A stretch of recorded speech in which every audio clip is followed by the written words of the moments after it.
Hello everybody and welcome to another episode of JTV. So a couple of weeks ago I was watching a Facebook Live panel discussion with a group of a few rabbis. I think it was somewhere in maybe Atlanta, I think. And one of the panelists was Rabbi Pinchas Taylor, and I was really impressed by the content of what he had to say and his insights on various Jewish topics, matters of spiritual growth, just life wisdom, and reached out to him. We connected, and I'm delighted to say that we're joined by Rabbi Taylor today. Rabbi Pinchas Taylor is obviously a rabbi. He's a Chabad Rabbi in Florida, a broader sort of lecturer and educator, and also a life coach as well. So Rabbi, thank you so much for taking the time to join us. I'm really looking forward to having this discussion.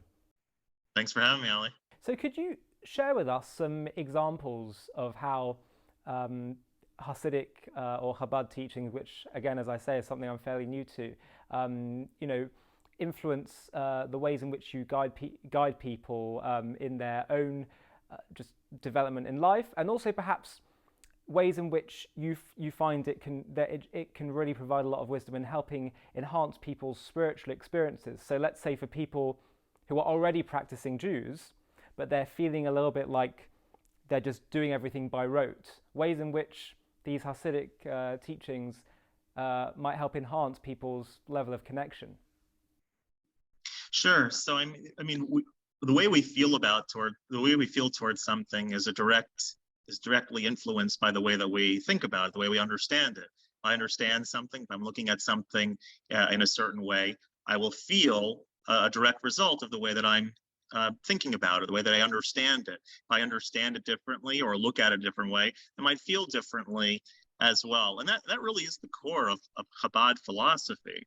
Even Chabad, the word Chabad is an acronym for Chachma, Bina, and Das, meaning the intellectual faculties that the soul has, and how that understanding in Torah or understanding of a certain subject influences the way that we feel about something. And so if a person is living their even Torah observant life in a way that has become a bit routine, Chabad philosophy, or in general, mystical texts, some of the Hashkafa Svarim in general, the books that of our sages that talk about our belief, our faith, that enhance our understanding, that is going to affect the way in which our passion, our drive are being directed at not only the commandments and prayer that we're doing, but in our daily lives as well.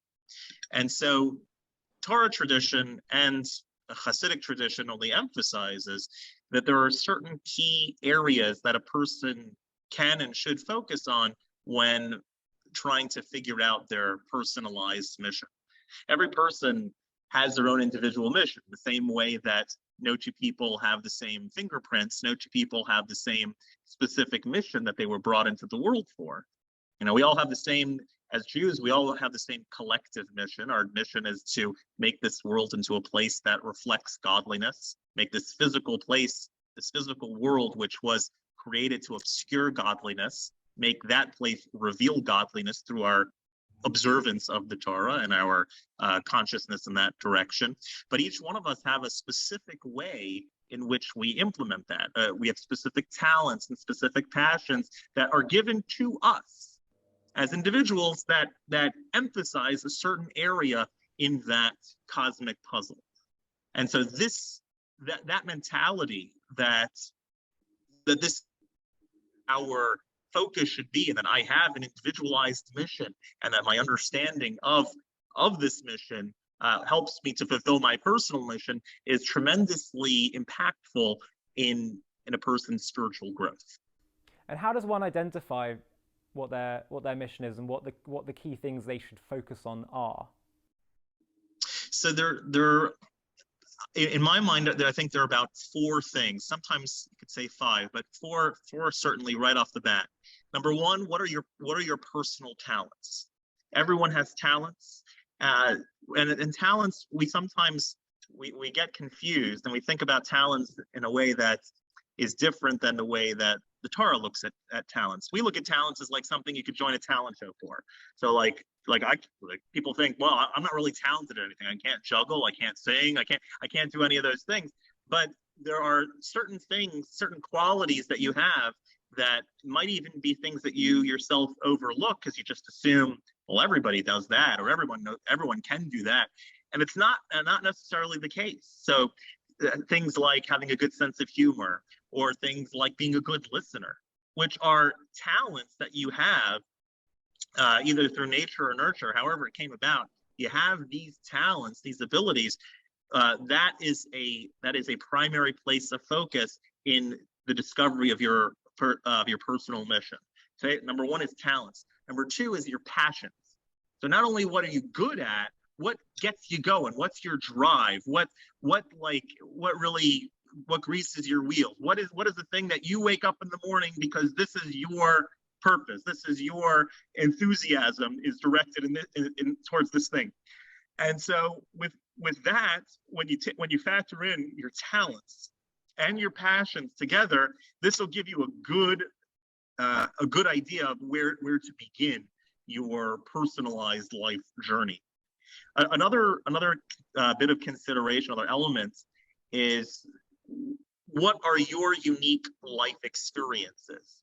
We all have unique life experiences, situations that we were put in, families that we were born into, education situations, friend situations, things that we had to deal with that others didn't have to deal with.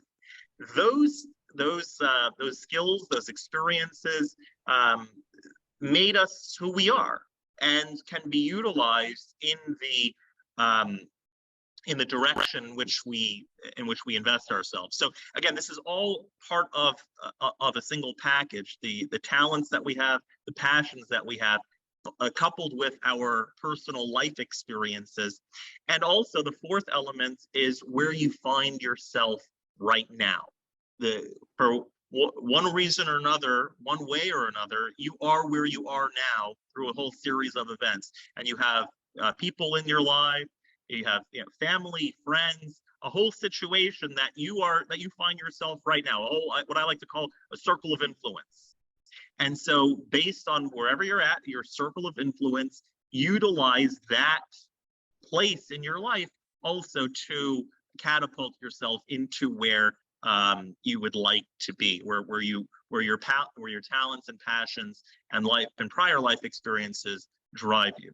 Begin with your own circle of influence, influencing them, and this builds upon further accomplishment and further building of your own self and life mission as well. Wow, I think that's a great combination. And I suppose earlier what I was really trying to ask, and I'm really seeking wisdom in this space, what do you find are helpful ways in which, I mean, this was what you were saying there, was very much about identifying your path and your life mission. But what about trying to feel more spiritually connected as you go about day-to-day Jewish practices? Are there any ways in which you feel you've found ways in which you can really enhance that?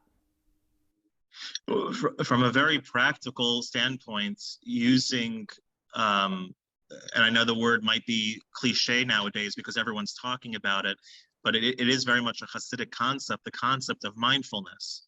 The more we're aware and taking into consideration in a real tangible way what it is that we're doing, the more we're going to enhance our experience of doing that.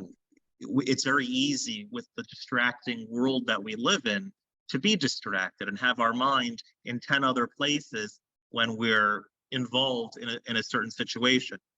And so the more that we take a step back and allow ourselves to actually experience the situation that we're in, as opposed to being on the phone or thinking about the other items that are on our to-do lists for today, and just get into the moment, the more we're going to appreciate and experience that moment.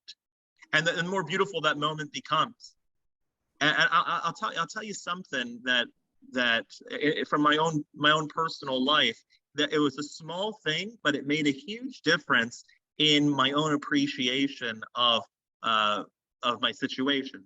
And that is when I come home, and I don't say this as I'm not telling anybody what they should do, but I'm saying something that worked for me and that's something that has enhanced a small element of my life. When I come home, my phone goes right to the charger. We have, thank God, 6 kids at home. I never look at my phone, or I do as little as possible. It goes on the charger. It's not in my pocket. It's not in my hands. And that itself allows me to be fully with my kids. They're 6, so thank God it's a busy house, and it does get chaotic sometimes, but it does allow me the opportunity to be focused in on the moment and appreciate seeing them and watching them grow up and where they're at, what happened in their day. And that same tool, that same trick can be used really in every situation. Prayer is the same way. I did the same thing with davening in the morning. I would purposely not charge my phone at night, so I'd be forced to charge it in the morning during davening, and put the phone over there so it's charging over there. Can't look at it. Can't be tempted to, if there's a buzz, not to look at the text, not to look at the email. Just it's over there. It's for later. And so that itself, getting rid of some of the external distractions, allows the person, at least it creates an environment where we're more likely to engage in what it is that we're doing. But how can we appreciate prayer, or how can we appreciate a mitzvah, or how can we appreciate any Jewish experience if our mind is somewhere else? Yeah. And so the first step is weeding out the distractions and allowing yourself the opportunity to engage in what you're doing.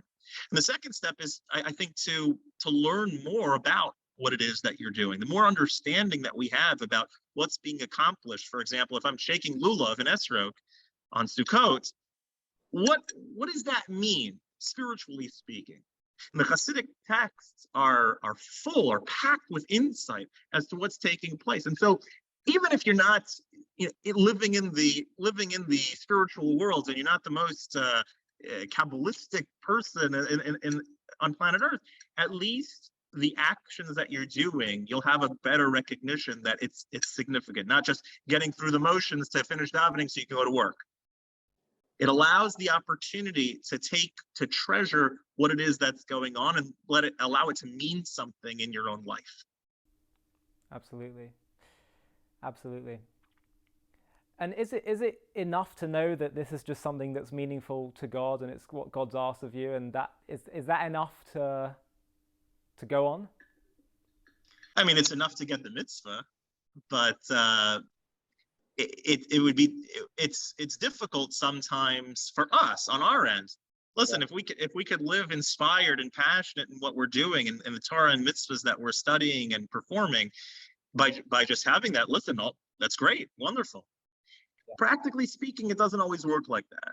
And we need the greater the understanding that we have of something, and the greater that we invest ourselves in getting a background and understanding of what it is that we're doing, and take the opportunity to have at least brief mindfulness of that, it really does enhance the connection, enhances the performance, and the enjoyment that comes out from this. Yeah, it's funny, isn't it? That sometimes we complain about, and we feel like we're not getting enough from Jewish practice, and yet we're not also willing to invest the time to actually slow down and understand and try. It's a bit of a catch-22 situation.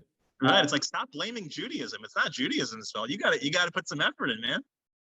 Right. Not you. We all do. I'm saying we all. No, me.